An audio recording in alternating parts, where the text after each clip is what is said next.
Welcome to இன்னைக்கு என்ன செய்தி. இன்னைக்கு நம்ம பார்க்க போகிற சீரியல் வந்து பார்த்தீங்கன்னா சிறகடிக்க ஆசை சீரியலோட இன்னைக்கான எபிசோட் தாங்க பார்க்க போகிறோம். இது பார்த்தீங்கன்னா ஃபஸ்ட்டு வந்து மனோஜ் அவங்க அம்மா அப்புறம் அந்த சிந்தாமணி இருக்காங்கல்ல, இவங்க எல்லாரும் சேர்ந்து என்ன பண்ணுறாங்க, அந்த ஃபைனான்ஷியரை பார்க்க போகிறாங்க. போய் அங்கே வெயிட் பண்ணிட்டு இருக்காங்க. அதுக்கப்புறம் ஃபைனான்ஷியர் வராரு. வந்த உடனே டாக்குமெண்ட் எல்லாம் கொடுத்துட்டு அவங்களோட வீட்டு பத்திரத்தை கேட்குறாரு. கேட்கும்போது பார்த்தீங்கன்னா மனோஜ் அம்மாவுக்கு பார்த்தீங்கன்னா கையெல்லாம் அப்படியே நடுங்குது. அந்த வீட்டு பத்திரத்தை கையில் எடுத்துட்டு இப்படியே கொடுக்குறாங்க. பார்த்தீங்கன்னா கையெல்லாம் பயங்கரமாக நடுங்குது. அப்போது அந்த ஃபைனான்சியர் கேட்பாரு, என்னம்மா உன் கை இப்படி நடுங்குதுன்னு. இல்லை சார், எனக்கு இருக்கிறது இந்த ஒரு வீடு தான் அப்படின்ற மாதிரி அவங்க எனக்கு கொஞ்சம் பயமாக இருக்குது அப்படின்ற மாதிரி சொன்னோன்னா, அதெல்லாம் ஒன்றும் இல்லை, நீங்கள் கடனை கொடுத்துட்டு இதை வாங்கிக்க போகிறீங்க அப்புறம் என்னன்ற மாதிரி சொல்லுவார். அப்போ சிந்தாமணி என்ன சொல்லுவாங்க, ஆமாம் என்ன நீ என்ன அவர்கிட்டயோ கொடுக்க போகிற, முடிச்சதுக்கப்புறம் நம்மளுக்கு தானே திரும்ப வரப்போகுது, நீயா மாஸ்டர் பயப்படுற அப்படின்ற மாதிரி இவங்களும் சொல்கிறாங்க.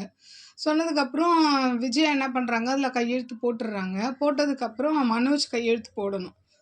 மனோஜ் நீ கையெழுத்து போடு, அவங்க அப்பா கையெழுத்து போடணும். அவர் இல்லாத காரணத்தினால இவன் சொல்வான், நான் எங்கள் அப்பா கையெழுத்தை போடுறேன் அப்படின்னோடனே, ஏன்னா இப்போ அது அவங்க அப்பாவுக்கு யாருக்கும் தெரியாமல் தானே வாங்குறாங்க, அதனால் நான் கையெழுத்து போடுறேன் அப்படின்ற மாதிரி இவன் சொல்லிடுவான்.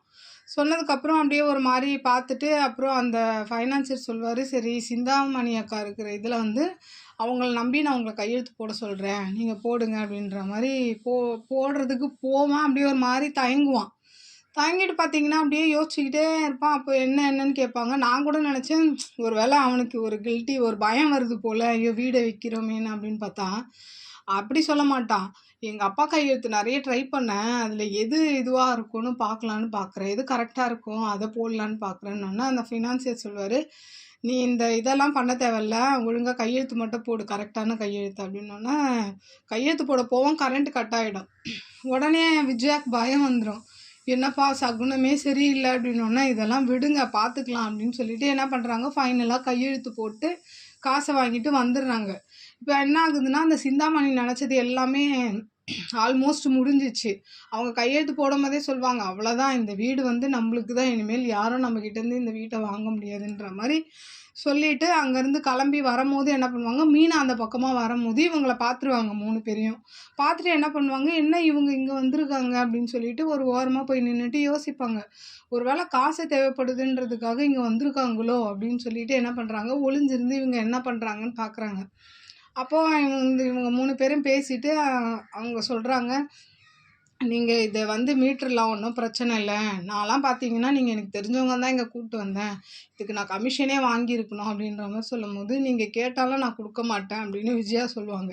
ஏன்னா நம்ம 2 பேரும் அப்படி பழகலைல்ல அப்படி இப்படின்னு சொல்லிட்டு 2 பேருக்குள்ளே வெஞ்சன்ஸ் இருக்கும், அது வெளியில் காமிச்சிக்காத மாதிரியே நடந்துக்கிட்டு உள்ளே காரில் ஏறி போயிடுவாங்க.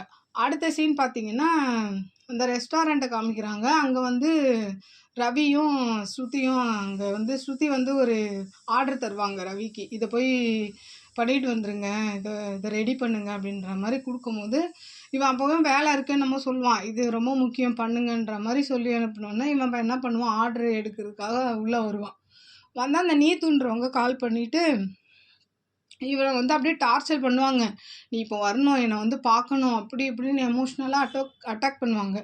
உடனே இவன் எவ்வளோ சொல்லி பார்ப்பான், இல்லை எனக்கு வேலை இருக்குது, என்னால் வர முடியாது, ப்ளீஸ் புரிஞ்சுக்கோ அப்படின்னு எல்லாமே சொல்லுவான். என்னால் வர முடியாதுன்னு, நீ வரலன்னு வச்சுக்கோ நான் மாத்திரை போட்டுக்குவேன்ற மாதிரி பிளாக்மெயில் பண்ணி அந்த வீடியோ கால்லேயே மாத்திரை போட்டுக்கோன்னா இவனுக்கு பயம் வந்துடும்.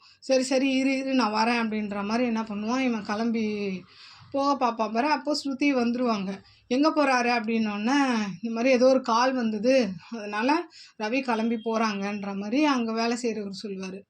சரின்னு சொல்லிவிட்டு இவங்களும் ஆனால் பேரை சொல்லிவிடுவார் அந்த வேலை செய்கிறவர், நீத்துன்றவங்க ஏதோ கால் பண்ணாங்க, அதனால் இவர் கிளம்பி போகிறாரு அவசரமானோன்னா இவங்க அப்படியே யோசிச்சுட்டு இருப்பாங்க.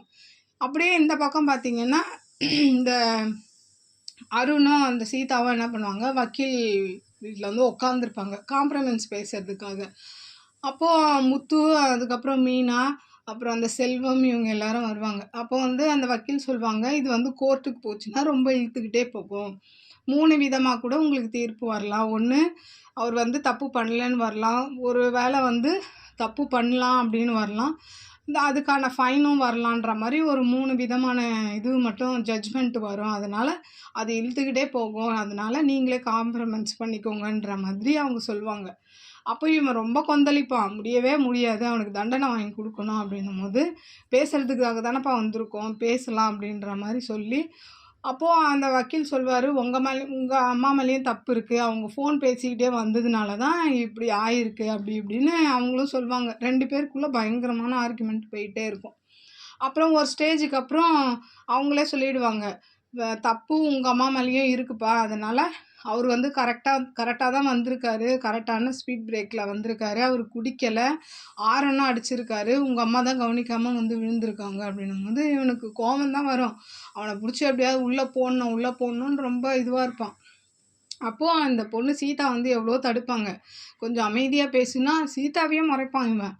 உடனே இந்த பக்கம் என்ன சொல்லுவான், முத்து இரு பேசிக்கலாம், பேசுறதுக்காக தானே வந்திருக்கோம் அப்படின்னு. சரி காம்ப்ரமைஸ் பண்ணி எவ்வளோ காசு தரீங்கன்ற மாதிரி இவங்க சைட்லேருந்து பேசுவாங்க. உடனே இவன் சொல்லுவான், அருண் சொல்லுவான், அவங்களால எவ்வளோ முடியுதோ அவங்க அதை கொடுக்க சொல்லுங்கள் அப்படின்ற மாதிரி சொன்னோன்னே முத்துவும் அந்த செல்வமும் போய் கொஞ்சம் தனியாக பேசுவாங்க. பேசிட்டு இங்கே வந்து என்ன சொல்லுவாங்கன்னா, அந்த 2 வக்கீல் முன்னாடியும் செல்வம் சொல்லுவார், என்னால் 1,00,000 தான் தர முடியும்னோன்னே இவனுக்கு கோவம் வந்துடும். கோவம் வந்ததுக்கப்புறம் அருண் வந்து அப்படியே கோவத்தில் அப்படியே கொந்தளிச்சுக்கிட்டே நிற்பான். உடனே இந்த செல்வம் சொல்வார், என்னால் 1,00,000 ரூபா கொடுக்க முடியும், அதுவும் என்னால் ஃபுல் கேஷாக கொடுக்க முடியாது, மாதம் என்ன 5,000 தரணுன்னே இவனுக்கு கோவம் வந்துட்டு கத்த ஆரம்பிச்சிடுவான்.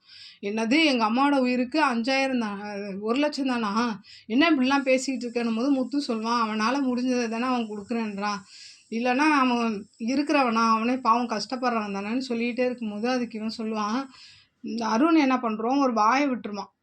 என்ன சொல்லுவான்னா, உங்கள் அப்பாவை கூப்பிட்டு வந்து நடு ரோட்டில் நிற்க வை, நான் இடிச்சுட்டு அந்த 1,00,000 கொடுக்குறேன், நீ வாங்கிக்குவியானோன்னா இவனுக்கு கோவம் வந்துடும். முத்துக்கு பயங்கர வெறியாயிரும். ஏன்னா ஆல்ரெடி அவனுக்கு அவங்க அப்பா தான் ரொம்ப பிடிக்கும். என்ன இப்போ எங்கள் அப்பாவை நீ எப்படிரா சொல்வேன்னு சொல்லிட்டு எது சட்டையை பிடிச்சி அடிக்க போயிடுவார். அப்புறம் மீனாகினாலாம் தடுத்துருவாங்க. அப்புறம் இவன் ஒன்று இவன் ஒன்று பேசிக்கிட்டே இருப்பாங்க. அப்போது அந்த பொண்ணு வந்து சொல்லணும் சீதா, மாமா ப்ளீஸ் மாமா எனக்காக மாமான்னா அவன் அப்படியே கொஞ்சம் அமைதியாகிடுவான். அதோட இன்றைக்கான எபிசோடை முடிச்சிருக்காங்க. நாளைக்கு என்ன திங்கக்கிழமை என்ன எபிசோடுன்னு பார்த்துட்டு உங்களுக்கு ரிவ்யூ பண்ணுறேன். என்னோடய சேனல் பிடிச்சிருந்தா லைக் பண்ணுங்கள், ஷேர் பண்ணுங்கள், கமெண்ட் பண்ணுங்கள். என்னோடய சேனலில் சப்ஸ்கிரைப் பண்ணி சப்போர்ட் பண்ணுங்கள். நன்றி, வணக்கம், பாய்.